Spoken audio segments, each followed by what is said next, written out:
This week's season of Commitment video features our community partners, those with whom we bring to life the justice and outreach ministries of St. Thomas. We have chosen the word partners because collaboration is the way we have learned to get things done in Yancey County. Seriously, I mean big things, heavy lifting things, beyond what a congregation our size could ever do alone, and beyond what our partners could do without us. If you are new to St. Thomas, we call these partnerships the Abbey Initiative. The Abbey is a program of St. Thomas Episcopal Church. The Abbey is not the building, but rather the people who enliven, who put skin on the Spirit of Christ. This is a powerful expression of our faith beyond the building. Our community justice and outreach partners joyfully call themselves our Abbey Partners. And this initiative helps us attract tens of thousands of dollars annually in support of our collaborative mutual efforts. This week, the vestry and I pray that you will be inspired as you see the faces and feel the hearts of our neighbors from Mentoring for Medicine, the Alliance for Young Children of the Blue Ridge, Circle of Security Parenting Program, and Resources for Resilience, Companions at the Abbey Immigration Legal Services, and, of course, Diggin Yancey Community Garden, whose offices have found a home at St. Thomas. Hi, St. Thomas Church Community. It's Kathleen with Diggin, and I'm grateful to be able, in fact, to connect with you in this way. These have been strange times. They've been hard times, but they've also been times where there's just been a lot of generosity that we've both experienced in the garden, but again here on the grounds of St. Thomas. You all, as a church community, certainly live out your faith in this community by connecting with folks in the sanctuary and outside of the sanctuary. I am continuously grateful to have a home here. Our organization knows that we have a place to store bowls for our empty bowls meals, that we can store our files, which are an important part of running a nonprofit, and that we have sanctuary in a space where you and our organization meet in common mission to be good neighbors, generous neighbors, kind to each other in a way that we share our resources. So in this time of sharing resources, I thank you for what you do for Diggin and the ways that you're contributing to the community at St. Thomas. You are always welcome in our garden as you have welcomed us into your space. And I wish that you stay well and that you care for each other in a way that keeps you and your family well.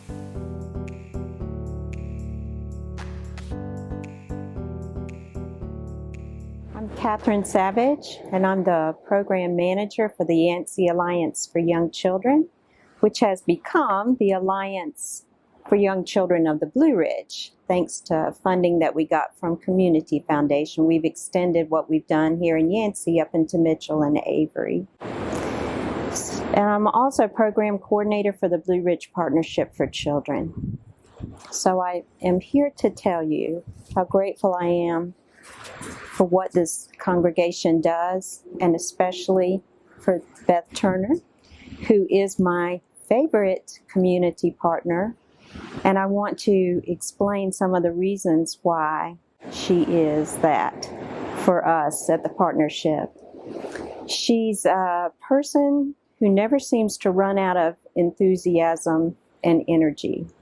And that's a rare and special gift, because for those of us who work in nonprofits, we can get mighty tired. Beth gets excited with me. She helps me think through the idea to make it as good as it can be. She even finds money to help put the idea in place. And we've been able to get a lot of good work done because of that. The other thing I really appreciate about her is that she's very thoughtful about how we do the work. So she pays attention to the factors that are necessary for work to stick. But Beth understands the capacity building that's necessary if we're really going to make a difference. We're partnered in a variety of activities. One is around parent education. So Beth and I have been working for a while now to be able to offer Circle of Security to this community. Beth has organized casseroles to go home with families. And again, that's just such a lovely thing. We are providing meals for other parent education classes that are being offered in the county, but it's a Subway meal, something, it's not a warm, hot casserole placed into your hands at the end of class. So it's things like that that really make a difference for families. They feel cared about at the end of class. Another way that we've partnered is around resilience work. And that's taken a lot of different forms. That work has manifested is in training that she has just done with our child care providers, meeting with them in the evenings, knowing how stressed they are as essential workers who have not stopped providing care to children even during COVID. And so she's just listening to them and providing them with resilient strategies. Again, something that strengthens them from the inside out, and very important in these days. So I just want to say thank you to you, the congregation that supports Beth in doing this work so that she can do this work with me. And I just want to testify that it really does make a difference. It's an amazing thing for a congregation to be this engaged in community life. It's really important. And I just, want to tell you thank you for everything you're doing, and we look forward to this partnership going on for a long time.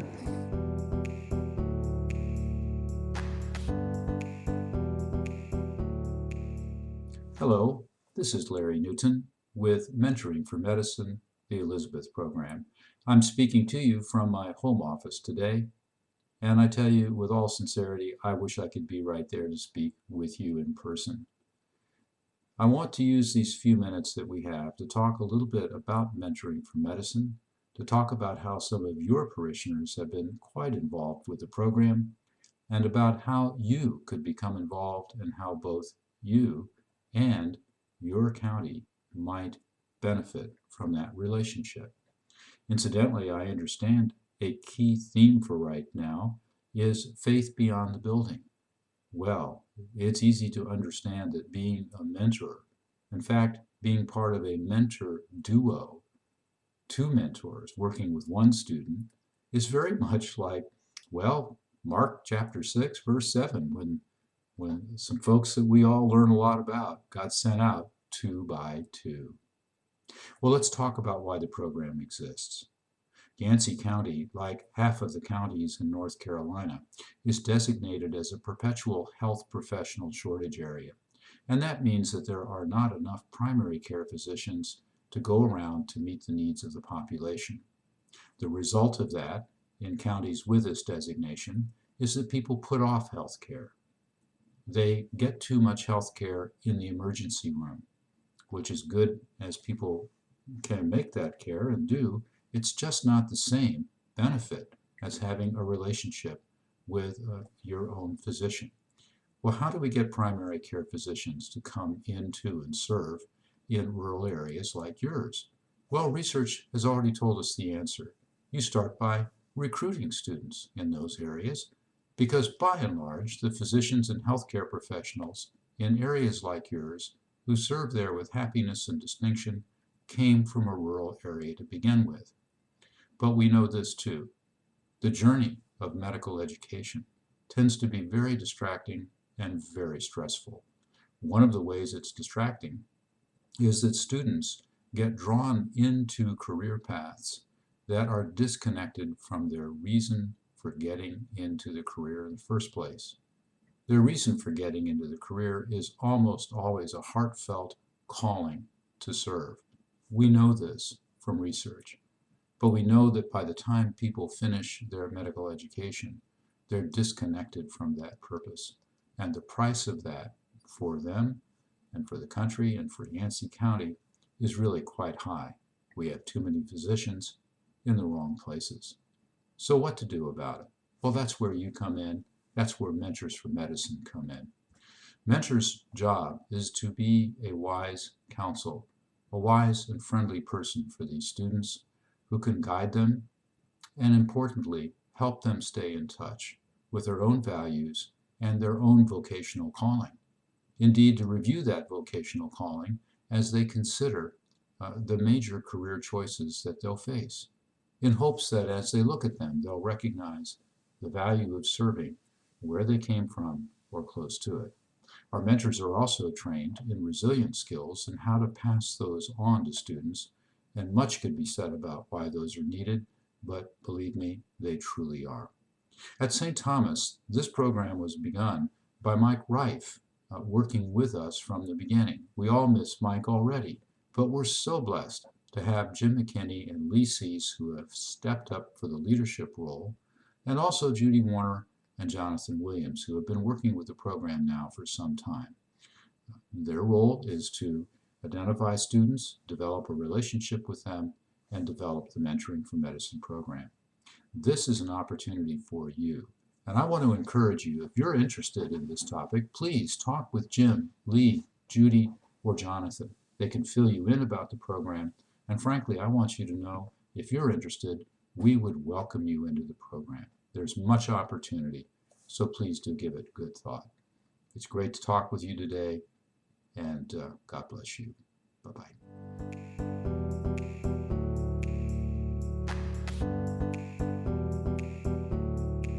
My name is Patti Smith. I'm a vestry member at St. Thomas and an attorney who works with immigrants. I want to share how St. Thomas has provided space, both within our church building and beyond the building, to immigrants living in our community and those people seeking to be good neighbors to them. St. Thomas, through its Abbey initiative, has provided a location for immigration advocates to meet and discuss how they might assist those seeking sanctuary. Basic immigration law concepts have been explained. Information about the Deferred Action for Childhood Arrivals DACA program has been shared. Having knowledge brings people together. St. Thomas has also provided space for meeting with clients. Initially, I only worked with DACA-eligible individuals, meeting them and their families in the building. During the past 2 years, the areas of immigration law provided expanded through my association with George Pappas, an immigration attorney from Asheville with more than 17 years' experience. As partners of the Abbey, George and I offer legal assistance for those seeking permanent residency, a green card, and citizenship, as well as those facing deportation or seeking immigration relief as a victim of a crime. Because St. Thomas provides space for us to meet with clients, we can offer a wide range of immigration law services without requiring immigrants, some of whom do not have driver's licenses, to drive to Charlotte or Asheville. Although we no longer meet clients in person due to COVID, we continue to give clients the personal attention a small firm is able to provide through online meetings and frequent email, telephone, and text communications. As a vestry member, practicing immigration law with the assistance of St. Thomas and the Abbey is satisfying because my church is living our baptismal covenant and supports me in doing my work in the same manner, focusing on people and relationships, being a good neighbor, welcoming the stranger, loving one another, building bridges, not walls. Practicing law from this perspective embodies the concept of faith beyond the building.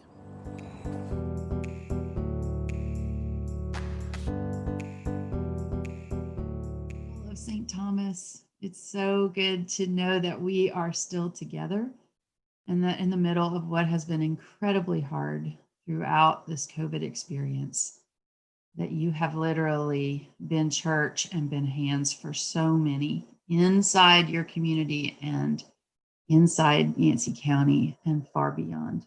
Thank you. Thank you for how you have continued to be church, even when that didn't look like meeting in a sanctuary yet.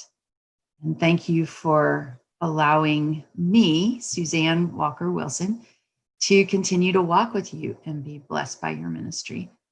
I am a therapist, and for 25 years, I've been a parenting educator, most of that time in Western North Carolina.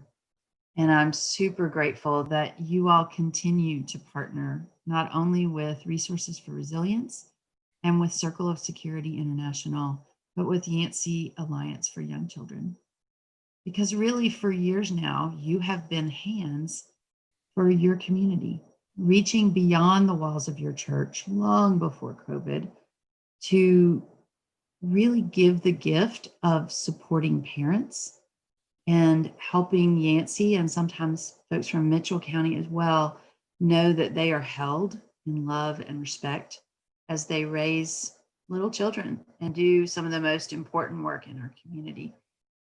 You all have been the purveyors of many a homemade hot casserole, and you have also been partners, giving parents a safe place, literally a secure base and a safe haven, which is language that we talk about in Circle of Security Parenting. And I want to thank you for what has been, but also for what is right now. Because literally, as we speak here in October 2020, in the middle of a pandemic, there is an ongoing virtual Circle of Security class presence happening in your community. And it's largely related to your generosity and the way that you all define church and give so generously. That will continue because there's other Circle Security groups that are going to be happening. A porch conversation is soon to come. Many of those have blessed you, but this most recent one that we're working on will be related to the deep stress that we feel as parents, grandparents, and caregivers in the middle of COVID. And your own priest, Beth Turner, and I will begin to unpack what we know about the stress response and what we know about resilience and some very specific, tangible things that we can be doing to help our children be as well as they can be and as connected as they can be. So in addition to that porch conversation, there's also going to be listening circles happening in your Yancey community. Those are an offering from Resources for Resilience. They last for an hour. They happen online. And they're a circle of support where folks get to come in, not having ever known themselves, their facilitator or each other necessarily, and be heard about what's really hard and also about how they're making it through right now. And that's what I just want to say to all of you is that there are a lot of tangible ways that your church continues to do the work of the gospel in your community this day and over these last 8 months and for years prior and for years to come. I am beyond grateful for the ways that Beth and each of you have decided to say yes. Yes to Circle of Security, yes to God's call on your life, yes to St. Thomas and the Abbey as a vital partner in who we are in Western North Carolina for parents, for one another. So I love it when I get to worship with you. I look forward to the day when that will happen again, outside, and eventually when it's safe inside. I am grateful for the hot casseroles and the homemade love that you have poured across your community in the past. And we know there will come a day when that's going to happen again. In the meantime, we are safe. We are loved. God is holding us in the palm of God's hand, promising us that faithfulness will be offered us and that we can walk in courage and trust. Thank you for modeling that across Yancey County and far, far beyond. Our Abbey partners literally depend on us, and we depend on them to get things done. to pay attention to Jesus and all the people and places He tells us He will be found. Our efforts are smart, strategic, and focused. We listen carefully. We do what is needed, what is desperately needed, but unlikely to happen apart from our support. Knowing we can't do everything, we ponder the gifts of the St. Thomas community and do what we do best. We do what is ours to do. And we do all this because of Christ's gospel of relationship and healing and liberation. We build community to serve community because this is what love does.